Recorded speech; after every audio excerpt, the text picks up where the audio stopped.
Ce jour-là, Valérie Plante, vous laissez éclater votre joie.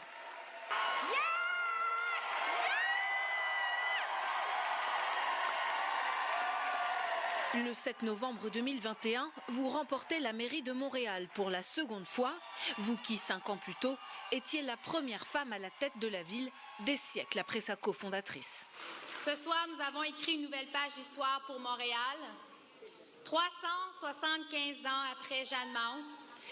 C'est en vous présentant comme l'homme de la situation que vous avez conquis la mairie de la métropole québécoise une première fois.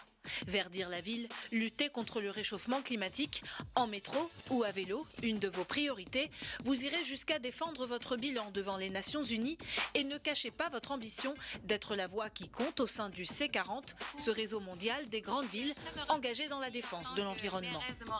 J'ai pris la décision de stopper, d'arrêter un projet immobilier qui aurait détruit les derniers grands espaces verts de Montréal et qui aurait encouragé la venue d'à peu près 10 000 voitures.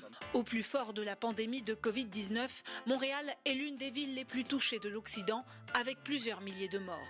Pour garder le lien avec les Montréalais, vous lancez Les Chaises Pliantes, une série diffusée sur votre chaîne YouTube dans laquelle vous partez à la rencontre d'acteurs culturels, sportifs et associatifs de Montréal. Aujourd'hui, il vous faut relancer une ville confrontée à d'autres difficultés, comme l'explosion du prix de l'immobilier et la pénurie de logements. Des défis de taille pour vous, la social-démocrate dont l'engagement pour Montréal remonte à une dizaine d'années. Votre goût de l'action et de l'engagement vous vient de loin. D'abord d'un grand-père maternel, préfet et maire d'un village de la région de l'Abitibi, dans le nord-ouest du Québec.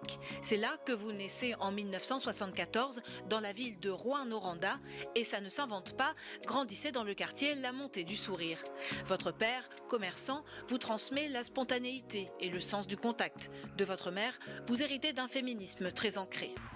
Anthropologue de formation, vous dites vouloir placer l'humain au centre. Alors que l'usage du français y décline, c'est bien dans la langue de Molière que vous devrez continuer d'écrire l'histoire du Québec francophone.